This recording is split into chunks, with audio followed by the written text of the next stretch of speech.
wa qaumun ahya'un tamutul qulubu bidzikrihim wa hum ahluz zaman man arada an yamuta qalbuhu falyakhudh fi akhbarihim wa man arada an yahya qalbuhu falyutali fi siyari salaf. Kata beliau, ada sebagian golongan manusia, mereka ini jasadnya sudah terkubur, jasadnya sudah dimakamkan di tanah, tetapi kalau disebut sejarahnya, disebut perjuangannya, bahkan disebut namanya, itu bisa bikin kita hidup, hati kita hidup. Orangnya sudah wafat, orangnya sudah meninggal dunia, jasadnya sudah enggak terlihat, tapi kalau disebutkan namanya, kita mendapatkan cahaya semangat ibadah, kita mendapatkan cahaya kebaikan. Mereka ulama-ulama yang saleh, mereka orang-orang yang telah membersihkan hatinya dan jiwanya dari semua sekat-sekat, sehingga hati mereka itu dekat dengan Allah dan ikhlas kepada Allah. Sebaliknya ada orang masih hidup tesih ketok menungsone niku, tapi nek awake dhewe nyebut jenenge critake awake tiyang niku gawe peteng atine awake dhewe. Ada orang masih ada, jasadnya terlihat, jasadnya masih ada depan mata. Kalau kita nyebutin mereka, ceritain mereka, hati kita gelap, hati kita sumbek. Ada orang semacam itu. Siapa mereka? Yaitu orang-orang yang ahli maksiat, orang-orang yang ahli dunia, orang-orang yang hatinya gelap. Maka menyebut mereka, masuk dalam kisah-kisah mereka, bahas mereka, itu bikin gelap hati juga.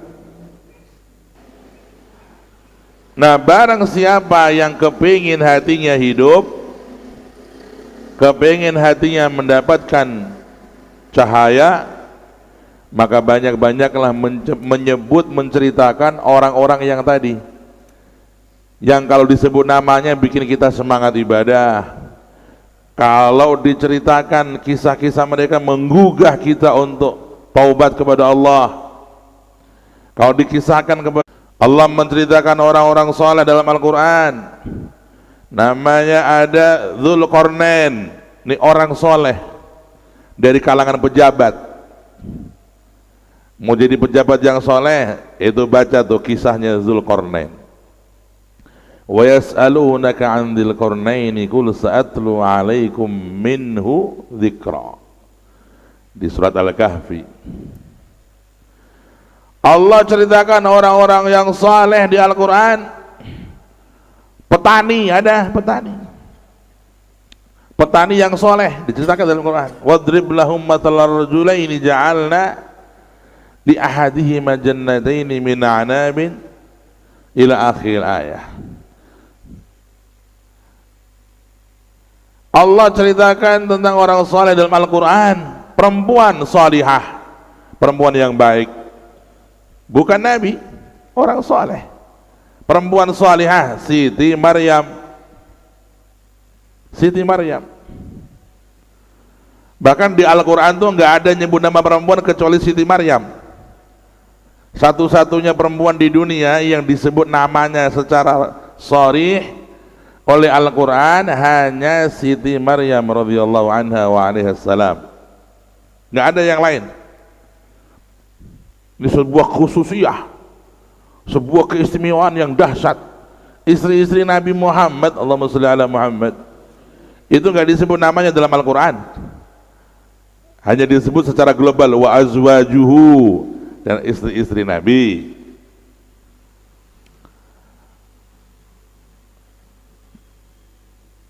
Hanya Siti Maryam saja satu-satunya perempuan yang disebut namanya secara jelas oleh Al-Quran sebagai penghargaan atas kesolehannya, atas pengabdiannya kepada Allah Subhanahu wa taala.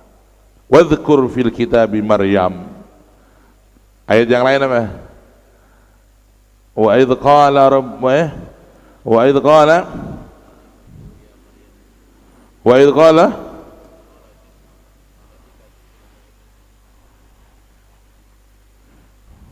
wa idz qala rabbuka wa idz qalatil malaikatu ya Maryam uqnuti wasjudi warka'i ma'ar raki'in. Ayat-ayat yang lain, Siti Maryam disebut namanya beberapa kali oleh Allah dalam Al-Quran, dan secara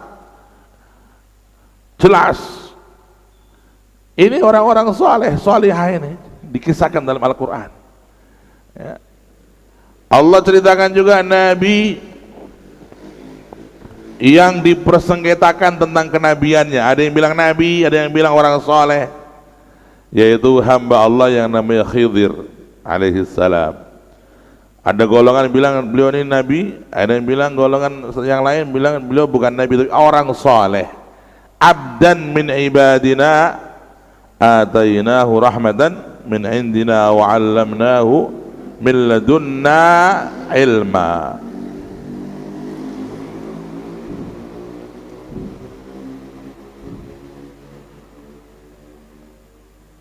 Kita turun lagi. Kalau kita mau hidup hati kita ini, sering-seringlah cerita tentang Nabi dan sahabat-sahabat Nabi. Kisahin Rasulullah, Allahumma sholli ala Muhammad. Ceritakan. Kita ini kan kekurangan bibliotek tentang kisah-kisah Nabi itu. Jajal pinara kon cerita Kanjeng Nabi ya menang cep gitu. Ayo anak-anak kita duduk sambil ngopi atau sambil makan kue. Mama cerita tentang Nabi satu, nanti papa satu, anak-anak satu-satu. Insya Allah menang, istiqomah gitu. Gak ada yang cerita gitu. Saking gak ada apal cerita Nabi. Coba kalau kita bahas bola atau kita bahas sewu artis tertentu yang lagi viral, waduh. Bahas kuliner, wah apa lagi? Ya. Nah ini satu hal yang perlu kita ralat. Kita ini harus belajar bagaimana banyak menghafal kisah-kisah para nabi dan kisah-kisah orang saleh. Sebab di dalam menghafal kisah mereka dan menyimpan kisah mereka dalam hati kita itu menghidupkan hati. Bidzikrihim tahyal qulub. Dengan menyebut, mengingat orang saleh, perjuangan para nabi, itu hati kita hidup, Pak. Tahu hidup ya, hidup itu ya sesuatu yang punya kekuatan untuk bisa melihat, memandang, punya kekuatan untuk bisa membedakan kebenaran dan kebatilan karena hati hidup. Dia bisa merasakan ketenangan, kebahagiaan karena hatinya hidup. Kenapa engkau belum bisa seperti mereka? Season-season tertentu kita baca kitab itu mungkin menangis atas kekurangan kita, belum bisa meneladani mereka. Membaca kitab orang soleh, sejarah orang soleh, hidupkan hati. Menceritakan orang soleh, menghidupkan hati. Minim-minim sakniki niku toh. Ya karena sudah zamannya. Kalau zaman dulu nggak ada. Sekarang tuh minim-minim orang itu kalau nggak bisa cerita wali, cerita ulama, pasang fotonya tok nang omahmu. Ya, rumah pasang fotonya wali-wali Allah. Oh, ini fotonya Mbah Kiai Hamid Pasuruan. Ini ada fotonya Mbah Kiai Khalil Bangkalan. Ini ada fotonya Mbah Kiai Soleh Darat. Ya, ini fotonya Mbah Kiai masyayikh kita. Ya, ulama-ulama kita. Foto. Ojo nang omah iki sing dipoto wong utuh, artis-artis dipajang semua di rumah kita, la haula wala quwata illa billah.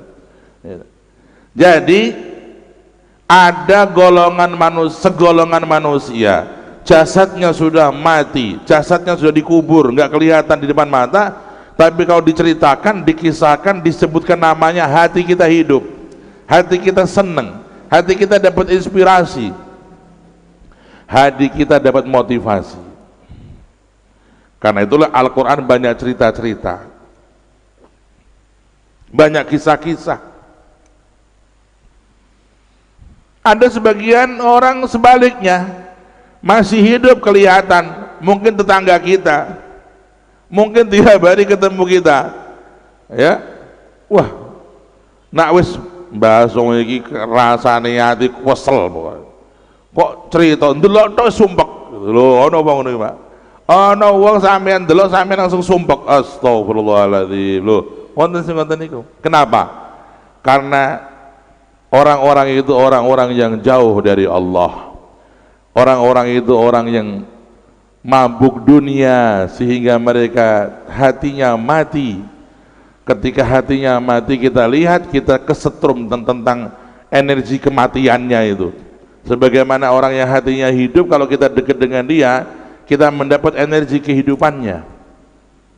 Coro Jawa ini ketularan. Nah, karena itu mari kita di dalam kehidupan ini cerdas-cerdas. Jangan banyak kumpul dengan orang yang bikin hati kita gelap. Jangan kita banyak kumpul dengan orang yang mati, hati kita bisa mati, na'udzubillah. Sayangi diri kita, cari komunitas, cari orang yang kalau kita deket tuh rasa hati kita enak, tenang, diajak ibadah, diajak zikir, diajak kebaikan. Nah, jangan sampai kita jauh dari orang-orang soleh, jauh dari orang-orang yang dekat dengan Allah, sehingga kita nanti terputus dari kabel Nabi Muhammad sallallahu alaihi wasallam, dan dari itu kita terputus dari kabelnya Allah. Maka tiap hari Pak, kita usahakan kumpul sama orang soleh tiap hari. Bagaimana caranya? Sering ke masjid, sholat jamaah. Sholat jamaah ini salah satu media, salah satu acara yang Allah siapkan untuk kita saling bertemu. Ketika ketemu dengan saudara kita di masjid, Masya Allah, kita saling mendoakan, kita saling memberikan energi positif di antara kita. Seringlah sholat jamaah di masjid, sehingga kita saling menulari kebaikan di antara kita. Nggak bisa sholat jamaah di masjid karena mungkin jauh atau ada satu uzur, minimal ada pengajian seperti pengajian semacam ini. Tiap minggu kita kumpul, ya, jenengan barokahi yang lain, barokahi kita, kita barokahi jenengan, saling memberkahi, saling mentransfer kebaikan. Dan majelis-majelis semacam inilah yang menjadi mesin otomatis. Ada orang mau hajatnya buntu, ketika majelis kayak gini doa, kabul doanya, minallahumma. Ada orang sakit, hadir majelis ilmu, niatnya sembuh Pak. Ini mesin otomatis, serbaguna. Majelis pengajian tuh Pak, mesin otomatis serbaguna. Jangan punya masalah apa, hadir majelis taklim, tapi dengan niat yang baik. Aku niat hadir majelis taklim, kepingin dengar nasihatnya ulama, kepingin dapat ilmu untuk bekal akhirat, kepingin saya taubat kepada Allah, kepingin saya dekat kepada Allah, saya kepingin punya hubungan yang baik dengan Allah lillahi ta'ala, kepingin paham ilmu-ilmu yang diwariskan Rasulullah untuk diamalkan. Apabila niat jenengan baik dan benar, maka majelis ini menjadi mesin otomatis serbaguna. Jenengan gak ada hajat napa mau ndonga teng Allah, nyuwun teng Allah. Apa saja, kau pengen punya anak soleh, berdoalah di saat majelis taklim. Kau pengen punya ekonomi yang luas, kau pengen berkah rezekinya, berdoa di waktu majelis taklim. Apalagi ketika berdoanya bersama-sama, oh itu yang paling kabul.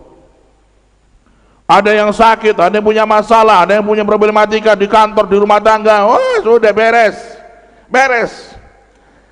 Majelis ilmu apabila dihadiri dengan niat yang benar, dia mesin otomatis serbaguna.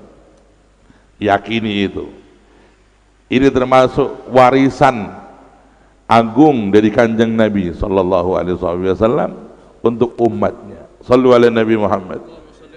Sallu ala Nabi Muhammad. Sallu ala Rasul Muhammad. Saudara,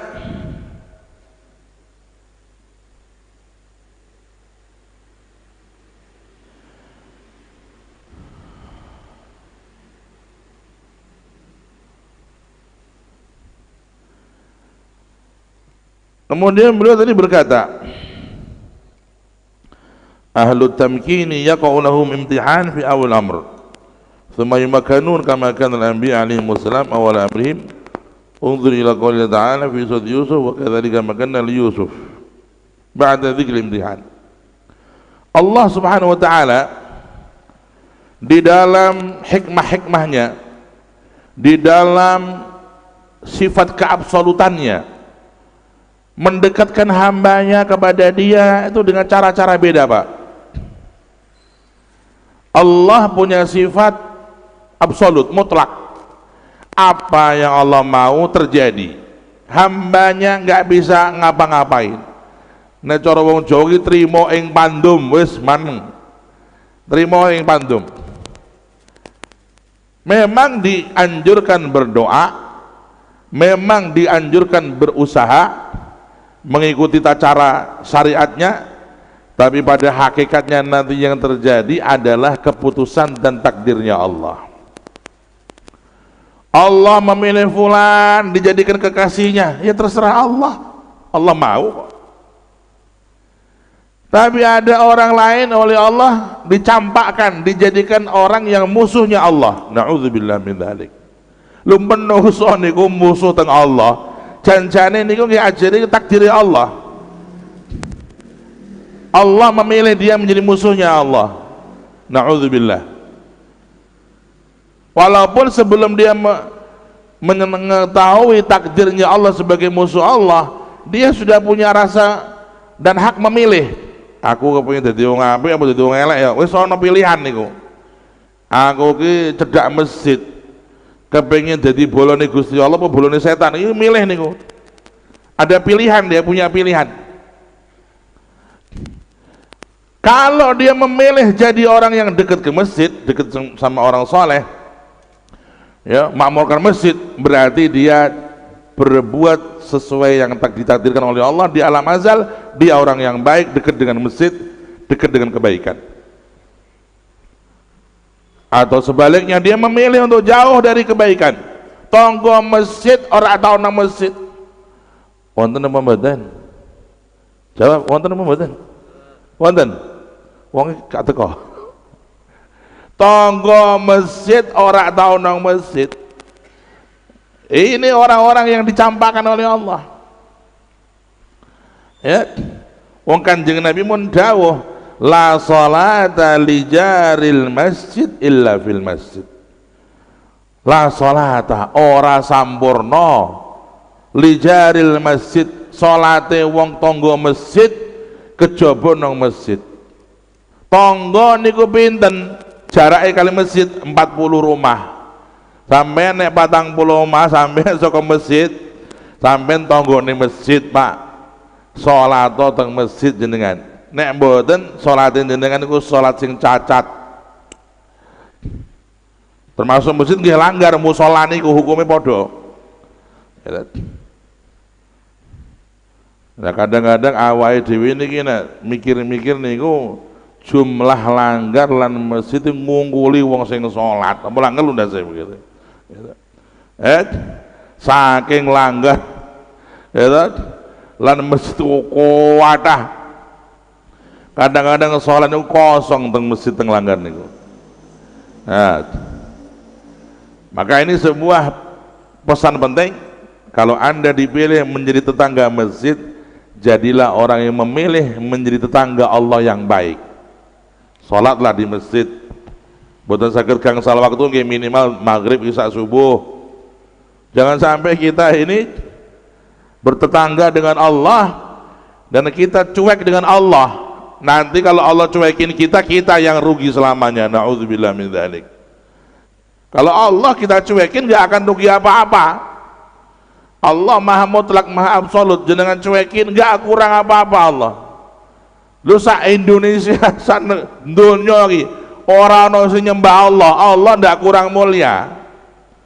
La yazidu fi mulkihi hamdul hamidin wala yanqusuhu juhudul jahidin.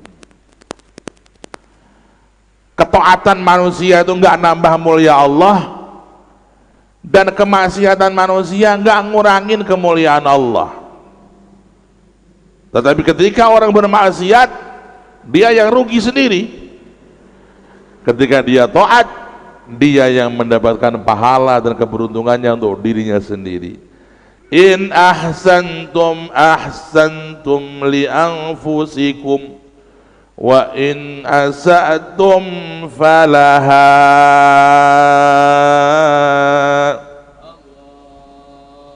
Kalau kalian berbuat baik, kebaikan itu untuk kalian. Kalau kalian berbuat buruk, keburukan itu kembali kepada kalian sendiri. Saudara-saudara, lalu Allah Subhanahu wa taala memberikan contoh-contoh di dalam Al-Qur'an bagaimana Allah memilih hamba-hambanya kepada kebaikan dan kepada keberuntungan. Ada yang dipilih dengan cara mudah. Oleh Allah dipilih cara mudah. Ada juga yang dipilih oleh Allah melalui ujian yang panjang.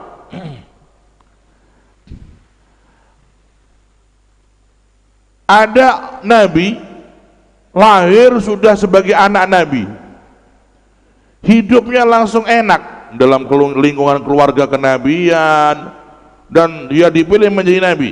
Namanya Nabi Sulaiman alaihissalam. Nabi Sulaiman itu enak-enak uang, Pak. Wah, Nabi Sulaiman ini pripun deh. Ramane mawon pun Rasul. Nabi Daud itu ayahnya Nabi Sulaiman. Wis Rasul lan Nabi Daud itu ganteng, suarane winu pol, ono pole. Ya, winu suarane. Nabi Daud itu Pak nek mau Zabur, mau kitab Zabur Nabi Daud itu burung yang terbang itu langsung turun, Pak. Terbang di angkasa langsung turun menghinggap di daun-daun atau di genteng-genteng atau atap-atap supaya mendengar bacaan Zabur Nabi Daud. Itu Nabi Daud, suaranya indah. Saking winu-winu, manuk nih Pak, mabur langsung mudun. Ya beda karo jenengan kula. Jajan sampean maca Quran mibur kabeh manuk-manuk iku mlayu. Saking weleke.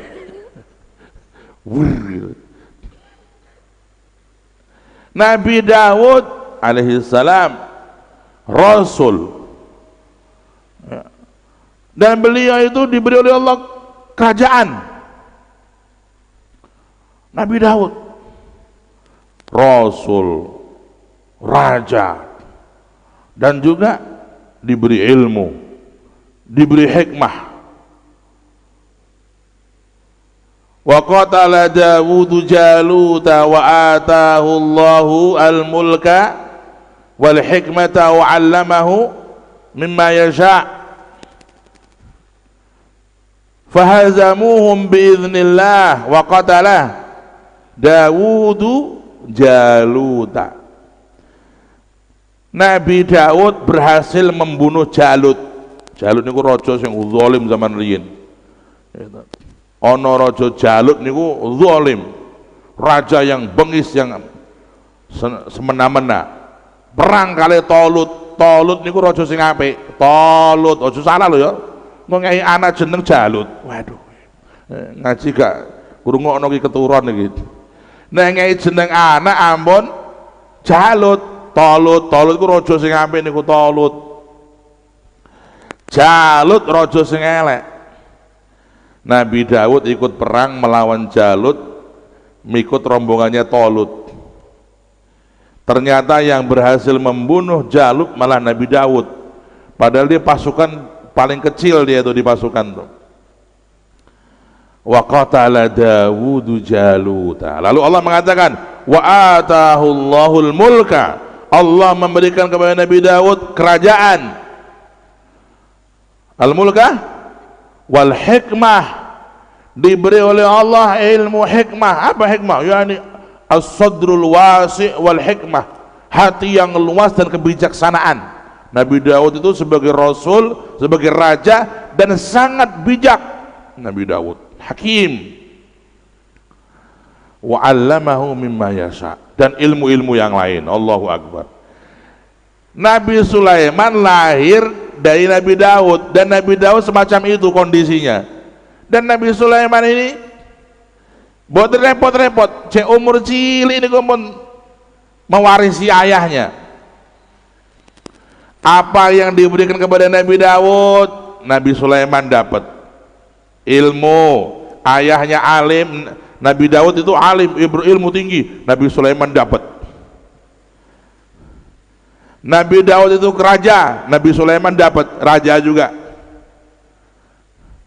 Nabi Daud itu mendapatkan ilmu-ilmu yang dari Allah langsung, ilmu laduni. Nabi Sulaiman pun demikian. Bahkan ditambahkan, Nabi Sulaiman memiliki ilmu yang Nabi Daud belum punya. Apa itu?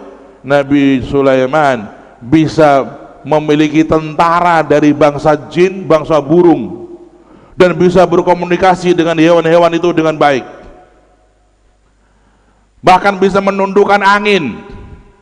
Angin itu dipanggil oleh Nabi Sulaiman, kemari angin.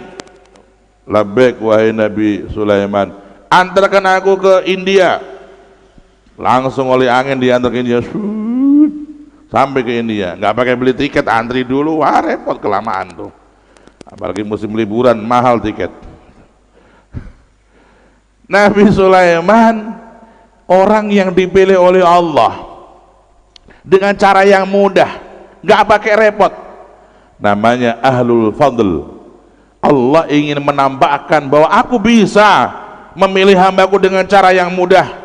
Lihat Sulaiman, nggak repot-repot ibadah, nggak repot-repot rekoso. Aku pun bisa memilih orang semacam itu. Ini Nabi Sulaiman. Tapi Allah mengkisahkan juga, Pak, di Al-Quran itu ada tokoh hebat, tokoh yang mulia, yang sukses, suksesnya melebihi semuanya. Tetapi beliau mengalami ujian-ujian yang berat terlebih dahulu, setelah itu baru mendapatkan kesuksesan besar itu. Siapa beliau? Nabi Yusuf alaihissalam. Nabi Yusuf. Siapa yang tidak tahu kehebatan Nabi Yusuf? Manusia yang paling tampan, sampai ketampanannya bisa membuat orang tergila-gila dan nggak sadar diri.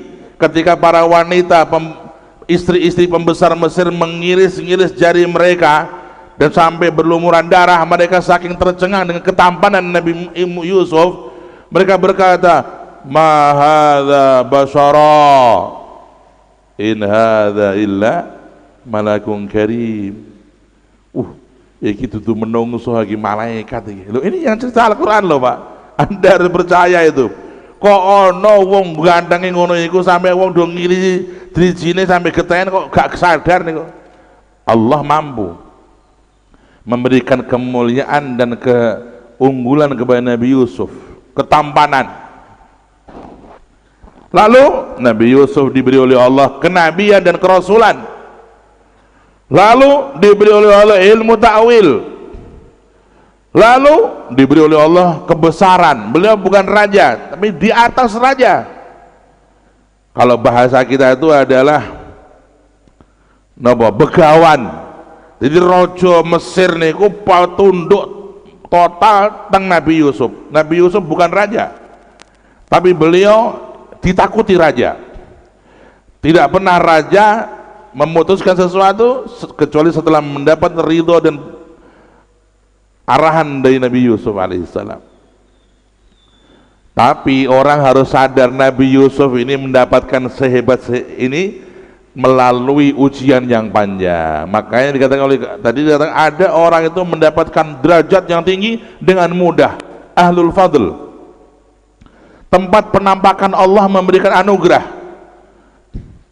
Tapi ada orang mendapatkan kemuliaan setelah diuji yang panjang, namanya ahlu tamkin. Ahlu tamkin, Nabi Yusuf itu ahlu tamkin, diuji oleh Allah dengan diiri oleh saudara sampai akhirnya dibuang oleh saudaranya ke sumur, dan dari itu sebabnya terpisah dari bapaknya itu 40 tahun, terlunta-lunta, bahkan pernah dijual di pasar. Ya apa sampean bayangke, sampean didol nang pasar ya apa kira-kira. Waduh, itu sudah suatu ujian yang paling dahsyat itu. Awake sampean didol, ditawarke, sapa sing gelem tuku iki to? Ya ana barang apik iki, barang apik iki. Kanggo korban iki lho, lemu iki. Wah ya sampean ngamuk to. Ya ta? Iya. Jadi Nabi Yusuf itu meraih derajat-derajat yang hebat, meraih makom-makom yang tinggi, tapi setelah melalui ujian yang panjang. Diuji dengan iri-irinya saudara. Sampeyan nek diiri kali dulur nggih santai mawon, ora usah sampeyan terus ngrutu teng Allah, ya Allah, pripun jenengan niki dulur kula niku kalih kula kok iri kabeh niki pripun. Sing sabar, sampean arep dipilih jadi pemimpin. Amin Allahumma. Nabi Yusuf diiri oleh saudaranya, mosok awake dhewe itu duwe pangkat apa kok gak gelem diiri karo dulur. Dulur iri niku biasa. Tugas kita selalu berbuat baik kepada mereka dan seakan-akan tutup mata. Jangan kita membalas keburukan saudara dengan keburukan. Nanti jenengan nek mboten bales sampeyan ngalah, sampeyan sing dipilih di dening Allah, sampeyan dibarokahi sak anak putune. Barokah.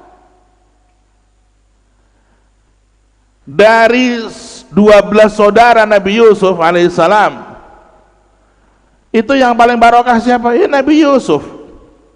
Yang kemudian mengangkat harkat derajat keluarga siapa? Ya Nabi Yusuf. Yang kemudian membahagiakan orang tuanya di masa tua mereka siapa? Nabi Yusuf. Padahal mereka tadinya kepengen menghabisi Nabi Yusuf, dan mereka sudah mempropaganda Nabi Yusuf dimasukin ke sumur, lalu mereka mencari sebuah siasat membunuh kidang atau menjangan, darahnya diletakkan di baju Nabi Yusuf. Mereka pulangnya agak malam supaya memberikan satu kesan bahwa kisah mereka itu benar. Waja'u abahum isya'an yabkun. Biasanya mereka pulang itu jam 4 sore. Ini pulangnya malam, waktu isya jam 8, jam 9. Waktu pulang itu 11 saudara itu nangis semua. Nangis. Ada apa kata Nabi Yakub? Ada apa? Yusuf, Yusuf. Kenapa Yusuf? Yusuf dimakan sama serigala, bah. Ini darahnya, bah. Mereka sudah yakin Yusuf mati. Mereka sudah merasa ketika mereka ditipu daya setan itu sudah mampu melaksanakan kejahatan mereka, dan Yusuf habis sejarahnya. Tapi Allah punya rencana yang mereka tidak tahu. Dalam waktu sekejap Allah kirim rombongan lewat di hutan situ. Mereka mengambil air di sumur itu karena butuh air. Nabi Yusuf masuk ke ember mereka. Waktu diangkat tuh ember, loh kono bayi, ya busro hadza gulam. Loh bayi ini kok ganteng lumayan iki, iso didol lagi kok. Sampai akhir cerita Nabi Yusuf ke Mesir dibawa oleh rombongan itu dan dijual di pasar sampai dibeli oleh istri pembesar Mesir. Ini ujian, Pak. Ujian diiri saudara, diiri oleh tetangga biasa. Yang penting jenengan kepada Allah yang baik. Kalau kita mendapatkan iri saudara, jenengan pertama bersyukur, yang iri dia bukan saya. Alhamdulillah ya Allah, kula jenengan takdir kok mboten iri, malah diiri. Alhamdulillah sih. Nomor loro, sampeyan kedah ngertos nek sampeyan diiri berarti jenengan gadah nikmat. Sebab wong niku iri dateng perkara sing dhek mboten gadah jenengan gadah. Ya kan? Ora ana wong iri karo wong miskin niku. Aku iri karo wong iki, kan duwe apa-apa, miskin. Ya kan gak ana. Orang iri kepada orang itu karena dia nggak punya yang orang itu punya. Ada orang punya mobil, ini orang hatinya iri. Saudaranya punya kekayaan, ini saudaranya iri. Sampai nek diiri berarti sampai akeh nikmat. Itu harus banyak syukur. Alhamdulillah ya Allah, berarti saya banyak nikmat ini ya Rabb. Gerayangi dhisik, mbok menawa sampeyan iku durung ngerti nek duwe nikmat iku. Ketiga, sampeyan diiri oleh saudara atau teman, jenengan ndak usah mengurusi dan melawan atau melayani irinya orang itu. Orang iri itu kalau dilayani malah menjadi. Tapi kalau orang iri itu dibiarin, udah nggak usah dilayanin, lama-lama dia mati sendiri.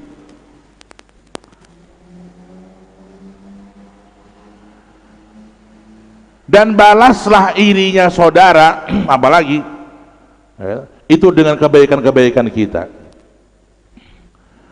Ketika Nabi Yusuf berbuat baik kepada saudaranya, kepada orang-orang yang mereka dulu pernah ingin membunuh dia, maka saudara-saudaranya akhirnya mereka menyerah. Mereka mengatakan, ya, wah, sungguhnya engkau adalah orang yang dimuliakan oleh Allah. Ya, kami orang-orang yang telah bersalah, berdosa besar kepada kamu. Tapi Nabi Yusuf orang mulia, enggak mau membalas keburukan dengan keburukan. Qala la tathriba 'alaikumul yawma yaghfirullahu lana wa lakum. Ya, sudah cukup. Semoga Allah mengampuni kita dan mengampuni kalian.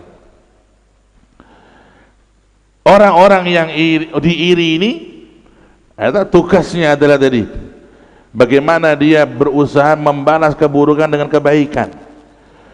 Seperti Nabi Yusuf mencontohkan itu. Dan dengan itulah Nabi Yusuf diangkat sebagai orang yang besar di mata Allah Subhanahu wa taala.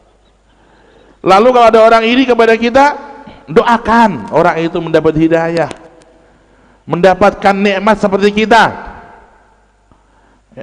Salah satu doa yang penting untuk dibaca oleh orang yang diiri itu, dia berusaha selalu berdoa, ya Allah, kebaikan-kebaikan yang kau titipkan kepadaku, berikanlah kepada saudaraku fulan ini, bahkan kalau perlu lebih-lebih lagi nggak apa-apa ya Rabb. Ini juga melatih supaya kita punya hati nggak ego. Berikan obat kepada hati kita, sekaligus kita mendoakan saudara kita, tapi ikhlas, bukan karena apa-apa, betul-betul karena sayang kepada dia. Kaya uang niku kadang-kadang nek diutang karo koncone dereng saged bayar. Niku umpamane nakih lan ngomong sing rada teges ya ora apa-apa wong hak. Mas sampeyan iki diutang ora aku gak bayar iki piye to? Diomeli, suruh bayar utang, bagus. Tapi lebih bagus sebenarnya itu kita sering mendoakan dia. Ya Allah, di tengah malam, ya Allah, saudaraku fulan, temanku fulan ini punya utang kepadaku ya Rabb. Engkau maha kaya ya Rabb, berikan dia kekayaan supaya dia itu cukup, bahkan lebih-lebih, supaya dia itu bisa membayar hutangnya dan nanti nggak perlu utang lagi. Ya, berdoalah kepada orang yang hutang, berdoakanlah orang yang hutang kepadamu agar luas rezeki, agar dia itu segera bisa membayar hutangnya kepadamu. Dan doakanlah orang yang menzalimimu sehingga kamu akan selamat dari kezalimannya kepadamu. Maka dikatakan oleh para ulama, man da'a lidzalim salima min dzulmi. Orang itu yang mendoakan orang zalim supaya baik, maka Allah menjadikan orang zalim itu enggak membahayakan dia. Ada orang jahat nih Pak, tetangga sampean atau ada mungkin saudara atau teman jahat, doakan dengan sungguh-sungguh biar jadi orang baik. Kalau kita mendoakan dengan sungguh-sungguh kepada Allah agar dia jadi orang baik, maka kita diselamatkan dari kezaliman dia, diselamatkan dari kejahatan dia. Ini resep Pak, betul.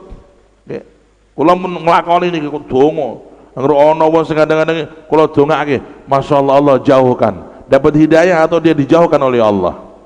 Begitu. Ini penting.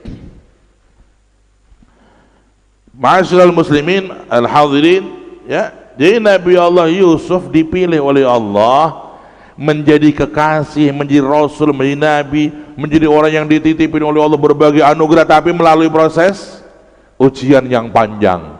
Berbeda dengan Nabi Sulaiman. Nabi Sulaiman langsung dapat gelondongan warisan saka ayahe, warisan saka ramane. Wa waritha Sulaimanu Daud, dan Nabi Sulaiman mewarisi Nabi Daud. Wa qala ya ayyuhan nas, wa qala ya ayyuhan nas ulimna mantiqat thairi, wa qala ya wa qalat wa qala alhamdulillahi alladhi faddalana ala katsirin min ibadihil mu'minin.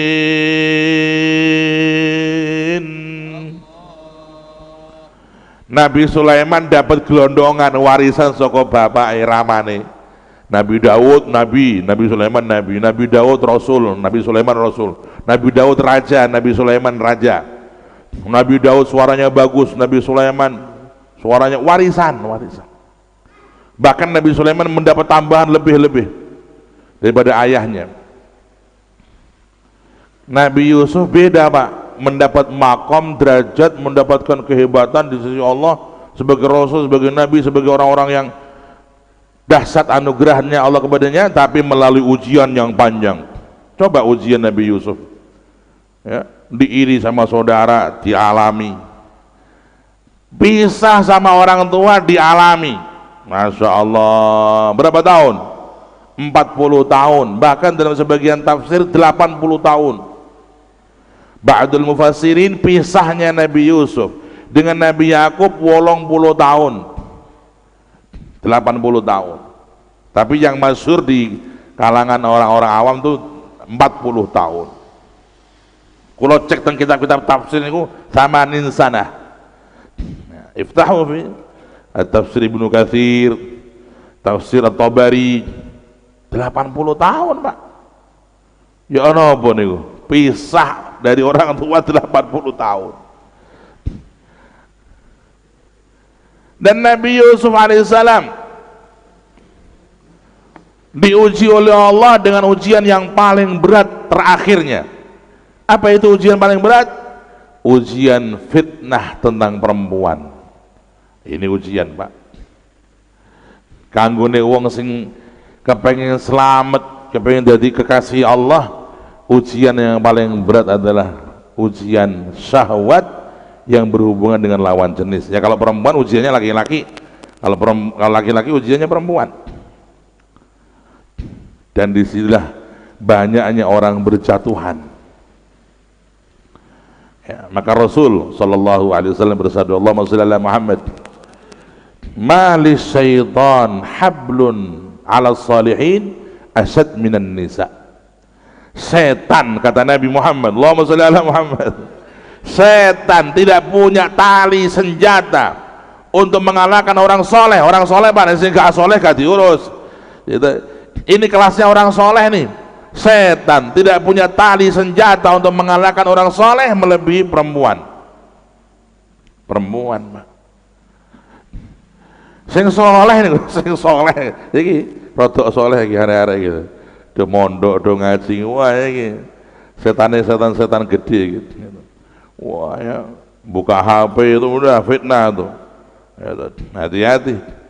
Jangan sampai kita ngelihat satu gambar yang menjadikan hati kita gelap 1 tahun. Na'udzubillah min dzalik. Nah, Al-Imam Ibnul Jala, itu Ibnul Jala punya santri hafal Quran 30 juz. Ngelihat pandangan yang haram, Al-Qur'annya 30 juz hilang seketika. Hafalannya hilang. Ba'da kadza sanah. Zahabat ladzatuhu wa baqiyat uqubatuhu. Sudah hilang kenikmatan memandang haram, tapi dampaknya terasa 40 tahun kemudian. Setelah 40 tahun dikasih akibat lupa Al-Quran 30 juz, hilang semua. La ilaha illallah. Nabi Yusuf diuji oleh Allah dengan ujian terdahsyat dan beliau lulus Nabi Yusuf. Dan ujian Nabi Yusuf ini di dalam ujian tentang perempuan yang paling high class. High class. Kenapa? Dia Nabi Yusuf ketika disenangi oleh perempuan itu, dia di masa-masa muda yang masih betul-betul muda, umur 22 tahun. Maka dalam Al-Quran apa? Walamma balagha asyuddahu, dia ketika berumur di masa-masa betul-betul sangat muda, umur 22 tahun kira-kira. Wah, nek cara wong enem niku masa emas. Seneng-seneng wong wedok niku umur saya niku, ya. Sampeyan itu umur sampeyan niki ndelok cewek, kenal karo cewek seneng. Nah kayak swidak-swidak kayak wah. Eling mati tok. Itu. Ya, jenengan sing swidak-swidak niku kan mun cara Jawa niku mun jam 5. Mun jam 6 niku innalillahi. Nah, awake dhewe niki ngoten niku mun. Ya, kula niki mun meh 50, Pak. 50 kula, meh 50. Tadi gak 50 kula niku. Ya ta. Ono wong wah bayahe kok kayak enom terus. Lho beda gitu. Beda ono dongane gitu. Ono dongane ini gak tak bocorno kene gitu. Ya ta. Jadi Nabi Yusuf digoda perempuan, diajak untuk bersenang-senang, ya, bukan hanya bersenang-senang untuk senggol-senggolan tok, bukan hanya bersenang berdua-duaan tok, ini langsung sudah gaspol. Nabi Yusuf diajak yang paling lezat, yang paling nikmat. Loh, lezatnya laki-laki dengan perempuan apa? Ya ikut kok paham mboten jenengan ngantuk kok itu kok seneng-seneng wong wedok karo wong lanang ya kuwi puncaknya yaitu kalau taat suami istri puncaknya yaitu kalau maksiat zina ya puncaknya di situ. Nabi Yusuf diajak untuk berbuat itu di masa beliau masa muda yang masih sangat-sangat ganteng dan sangat belia. Yang ketiga, yang mau dahulu bukan Nabi Yusuf tapi si perempuan yang minta. Niki kelas yang keempat, Pak, ujiannya, Pak. Satu, Nabi Yusuf di masa-masa muda yang masih sangat muda. Kedua, yang diajak, yang diminta itu bukan hanya sekedar mukodimahnya bahasanya ini, langsung faslun nih, langsung faslun. Yang ketiga, yang minta bukan Nabi Yusuf, yang minta itu si perempuannya. Kita kan manusia semua tahu dah. Nek sing ngajak sing lanang, sing wedok gak gelem, wes angel. Tapi beda meneh sing gelem sing wedok sing lanang jebol. Ya. Terus niku Nabi Yusuf niku subhanallah diuji oleh Allah dengan ujian begitu. Yang keempat, perempuan yang mengajak ini bukan perempuan yang kecil-kecilan, remeh-temeh pinggir jalan, bukan, Pak. Ini perempuan yang cantik dan kaya raya, dan dia ini adalah istri pejabat yang paling disegani di Mesir saat itu, menteri yang paling disegani. Yang kelima, Nabi Yusuf diajak berbuat satu hal yang haram oleh orang perempuan yang masih cantik jelita dan begitu punya pangkat dan berjasa kepada Nabi Yusuf. Wong niku nek diajak karo wong sing gak duwe jasa ya iso nolak. Tapi nek sampean diajak karo wong sing nyelametke sampean bahasane, saka terpuruke sampean gak duwe apa-apa, sampean dadi wong mulya, sampean diajak piye nolake? Angel, Pak. Wong wonten tiyang niku wonten jamaah mun tobat saniki mun tobat. Niku nate, Mas, sampean ndak gak tahu ngombe-ngombe sing khamr. Mboten nate bahaya jajal cerita-cerita. Namung sepindah, Mbah.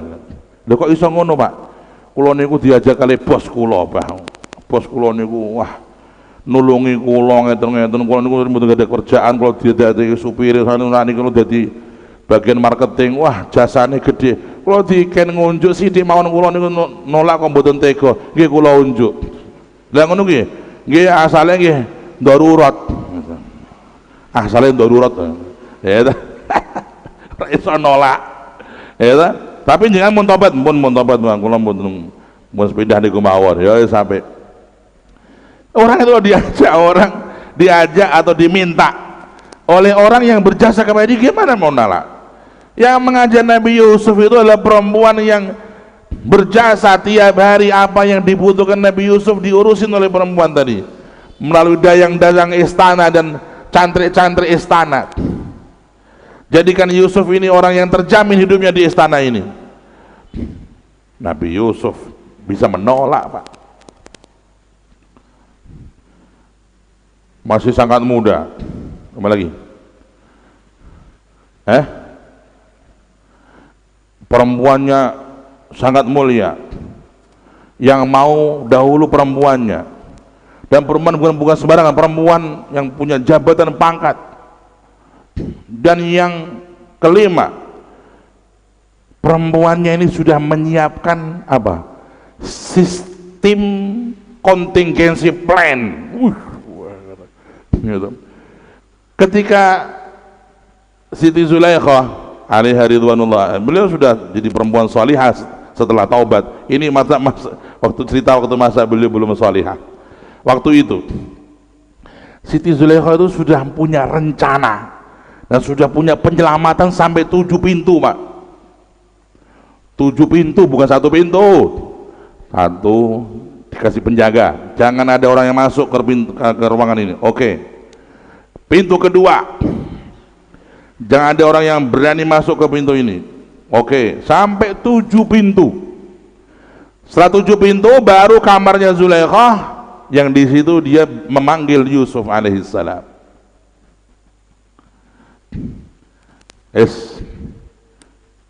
Bayang no.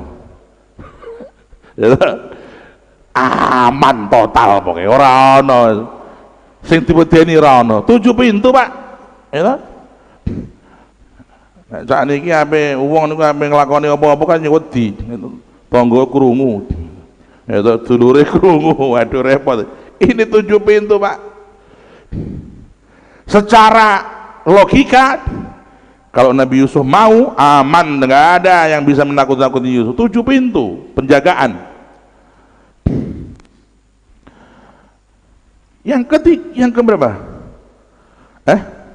Yang keenam, Nabi Yusuf di Mesir itu nggak punya saudara, nggak punya kerabat, nggak punya dulur. Jadi secara beban sosial dia nggak ada beban. Uang itu biasanya nek apa-apa kan cek mikir dulur. Ya Allah, kok aku nggak izin dulurku, nggak izin sama tonggo-tonggo. Akeh sing kenal kan mikir wong.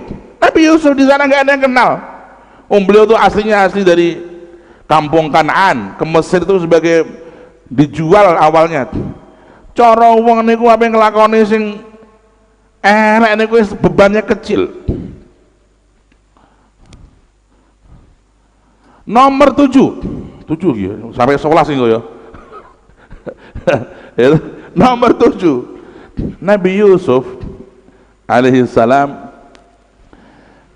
ketika beliau diundang ke kamarnya Zulaikha, Zulaikha itu sudah punya rencana dan dia sudah dandan dengan dandan yang paling top, markotop, gaspol.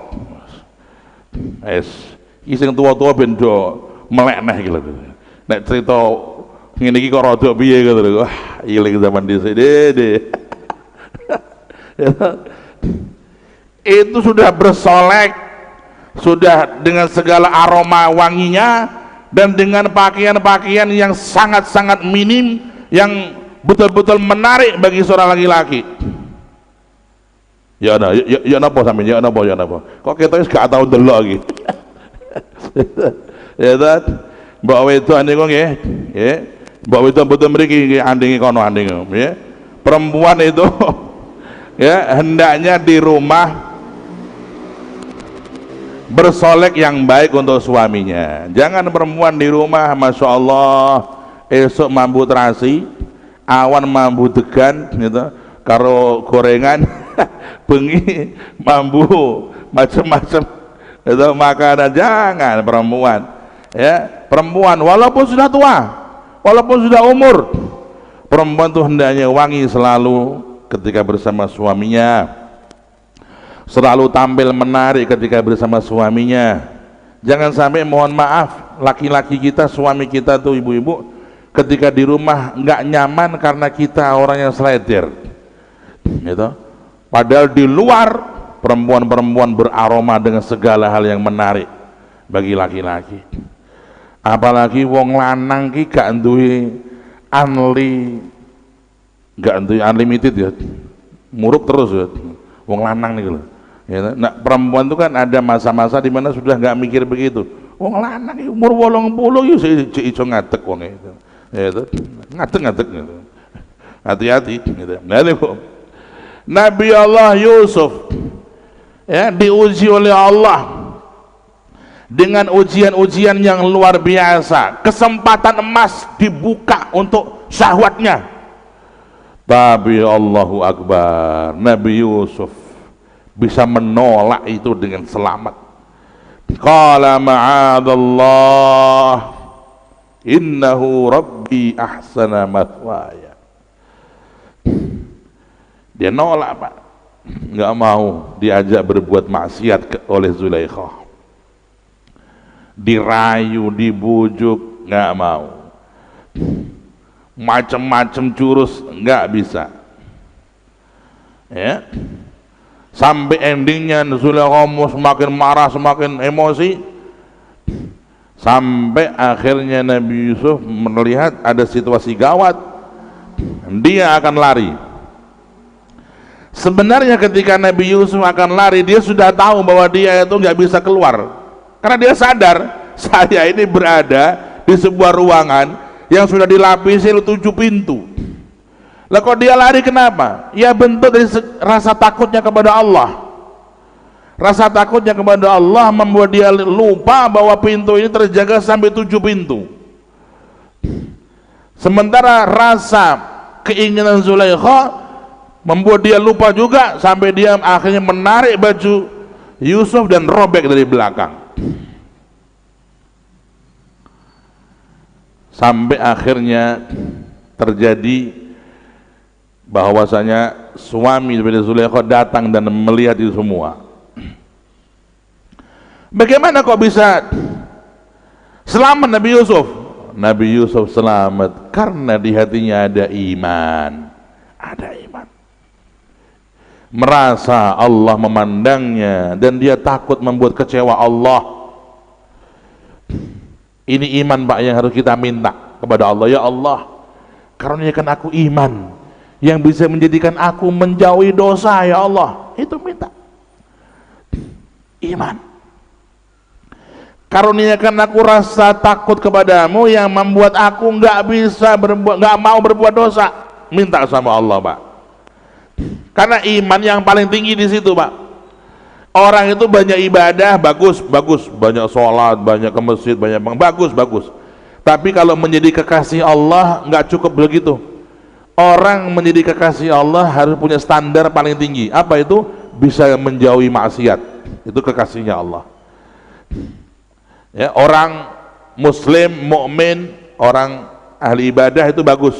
Ahli surga. Tapi menjadi kekasih Allah tambahannya satu, dia tidak berbuat maksiat. Inilah tempat perlombaan orang-orang istimewa, Pak. Tempat perlombaannya di sini. Bisa meninggalkan maksiat, bisa meninggalkan dosa. Baik itu dosa lesan, dosa mata, dosa telinga, dosa macam-macam. Ikhwani rahimakumullah. Sampai akhirnya Nabi Allah Sulaiman selamat dari godaan itu, dan akhirnya Nabi Yusuf belum selesai dari fitnah perempuan, tapi beliau difitnah lagi di luar bahwa beliau berbuat tidak senonoh kepada ibu angkatnya. Maka Nabi Yusuf difitnah bahwa dia berbuat tidak baik, ingin mengganggu ibu angkatnya, dan akhirnya dia dihukum untuk dipenjara selama sekian tahun. Bahasanya ini wis apa? Sudah jatuh ketimpa apa?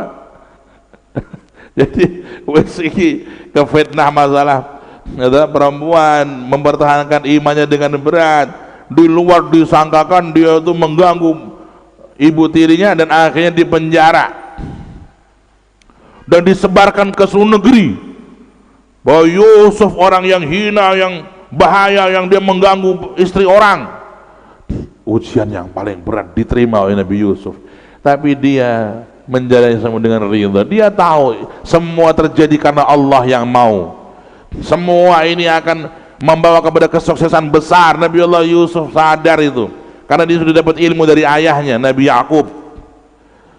Sampai akhirnya Allah mengungkap segalanya melalui mimpi dua orang yang dipenjara, kemudian dekat dengan raja, dan kemudian singkat cerita terungkaplah bahwa Siti Zulaikha pun akhirnya mengakui kesalahannya, dan dia mengakui dia yang mengajak, kemudian dia taubat. Sampai akhirnya sang raja punya masalah di negeri itu, dan negeri itu tertimpa paceklik, dan si raja kepingin orang yang bisa memiliki orang yang memberi solusi, dan ternyata yang menjadi solusi bagi negeri itu adalah Nabi Yusuf alaihissalam, ya. Maka Nabi Yusuf yang tadinya dihina satu negeri menjadi dimuliakan satu negeri, yang tadinya disangka sebagai pengganggu perempuan, justru dia orang mulia yang bisa menjaga diri dari gangguan perempuan, dan seterusnya. Ya, Allah berikan pangkat-pangkat dan kemuliaan-kemuliaan sampai akhirnya Nabi Yusuf alaihissalam mendatangkan keluarga besarnya dari Kanaan, semuanya diminta pindah ke Mesir, termasuk kedua orang tuanya. Mereka hijrah dari Kanaan, dari Irak menuju dari kampung mereka pedalaman sampai ke Mesir, dan menjadi orang-orang mulia di Mesir, bangsa yang dimuliakan, yang kemudian anak cucu mereka namanya bangsa Bani Israel. Loh, kui Israel toh, lah aku mau cerita muni ora. Jadi Israel itu adalah nama dari Nabi Yakub, ayah Nabi Yusuf. Yusuf bin Yakub. Yakub itu bahasa Al-Quran, kalau bahasa Syrianinya adalah Israel. Maka Bani Israel itu anak cucu Nabi Yakub. Mereka itu tadinya bukan orang Mesir, mereka itu tadinya orang dari kampung mereka sana, dari Kanaan, diajak pindah ke Mesir karena menjadi orang mulia di Mesir, kaum elit. Oh, karena barokahnya Nabi Yusuf alaihissalam. Sampai pada satu tingkatan Nabi Yusuf di dalam kemuliaannya sebagai pembesar di Mesir, raja, semua orang tunduk kepada Nabi Yusuf dan kepada arahan Nabi Yusuf. Ya, ini kisah dua nabi ini, ya, menunjukkan betapa Allah punya hak mutlak. Ya, bahwa Allah memilih, ada orang didekatkan, dipilih menjadi orang yang hebat karena dengan cara yang berat, ujian yang berat, Nabi Yusuf contohnya, dan orang-orang yang lainnya semacam itu. Tapi ada Allah itu juga memilih hamba-hambanya, dimuliakan, diagungkan, diberi pangkat dengan cara yang mudah, dengan cara yang gampang, seakan-akan Allah ngasih gratis. Nabi Sulaiman contohnya, dan seterusnya. Ya, inilah, maka orang kalau mohon kepada Allah, jangan selalu kita seakan-akan kita punya modal yang cukup untuk kepada Allah. Katakan, ya Allah, aku mohon kepadamu dengan kasih sayangmu. Ya Allah, aku mohon kepadamu, anugerahkan aku hal-hal yang aku butuhkan. Minta anugerah, karena anugerah itu nggak butuh syarat. Anugerah kok, ya. Anugerah itu pemberian tanpa balas, tanpa imbal balik. Anugerah, Allah memberi, begitu, pemberian tanpa ada timbal balik. Tapi kalau Allah memberi itu biasanya ada timbal balik. Ya Allah, aku minta berikan aku begini. Pemberian itu ada timbal balik. Tapi kalau anugerah sifatnya mutlak, terserah Allah. Anugerahkan kami begini, ya, anugerahkan. Dalam bahasa Al-Quran, hablana berikan kami dengan anugerahmu. Wahaba yahabu hibatan. Ya, ini penting. Ya.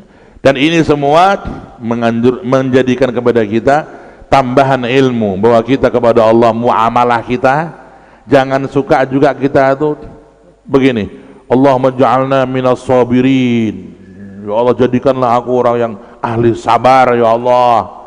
Orang yang mendaftarkan diri menjadi ahli sabar itu bagus, tapi harus kuat diuji, harus kuat diuji. Sampeyan akan diuji oleh Allah karena sampeyan sudah daftar jadi ahli sabar. Nek kula mboten wani Pak, wah kula niki mboten tahan uji, kula ndonga ya Allah, Allahumma ja'alna minasyakirin, jadikan kami termasuk orang-orang yang ahli syukur. Orang yang ahli syukur, orang yang banyak nikmat ya, orang yang ahli syukur banyak nikmat ya, luweh kathah ngoten mawon. Ya Allah maj'alna minasyakirin, jadikan kami orang-orang yang ahli syukur, pandai bersyukur ya. Kalau kita kena ujian tetap sabar, tapi jangan daftar menjadi orang yang ahli sabar, sebab sampeyan akan diuji banyak oleh Allah. Daftarlah jadi orang ahli syukur, karena orang yang ahli syukur berarti dikasih apa? Nikmat terus, nikmat terus, nikmat terus, tanpa ada berhentinya, min fadlillahi subhanahu wa ta'ala.